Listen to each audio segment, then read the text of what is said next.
Pablo Picasso painted over the work of another artist to create one of his masterpieces, new X-rays reveal. The discovery, announced on Friday at a conference in Austin, offers unprecedented insight into the esteemed painter's creative process. A team of scientists and curators used state-of-the-art non-invasive imaging techniques to find a landscape in a completely different style to Picasso's lying underneath his 1902 oil painting, The Crouching Beggar, La Misereuse Accroupie. They also found the Spanish artist painted over his own first attempt, before completing the final piece, a desolate woman crouching on the floor in a green cloak, which now hangs in Toronto, Canada. La Misereuse Accroupie formed part of Picasso's blue period, a time when he used blues and greens above all else. When the Art Gallery of Ontario received the piece, they noticed unusual textures across the canvas, suggesting a different composition underneath.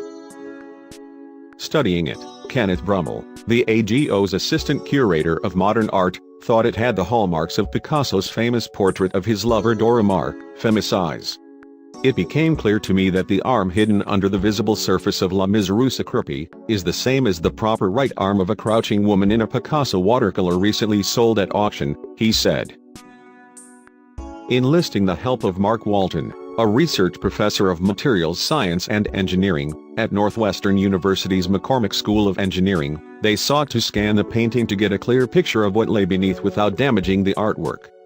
They used reflectance imaging spectroscopy to see the underlying images beneath every paint layer, and X-ray fluorescence imaging to map out the composition of the pigments. Within 24 hours, they had been able to analyze 70% of the painting. At its base, they found a horizontal landscape by a different, anonymous, Barcelona painter. It seems Picasso tipped the artist's canvas 90 degrees to the right, and used some of the landscape forms to shape the woman's slouching posture. But, before reaching the final piece in which her entire body is shrouded by a cloak, he initially painted the woman with an object in her right hand. That arm is what bears a striking resemblance to the Femme-size, as Brummel had suspected, a watercolor which was sold at auction in New York by Christie's in 2015 for $149,000. The first version of the woman was also narrower with her head tilted the other way. What's clear, Professor Walton said, is that Picasso had no qualms about changing things during the painting process. Our international team, consisting of scientists, a curator and a conservator, has begun to tease apart the complexity of La Misereuse Accroupie, uncovering subtle changes made by Picasso as he worked toward his final vision, he added.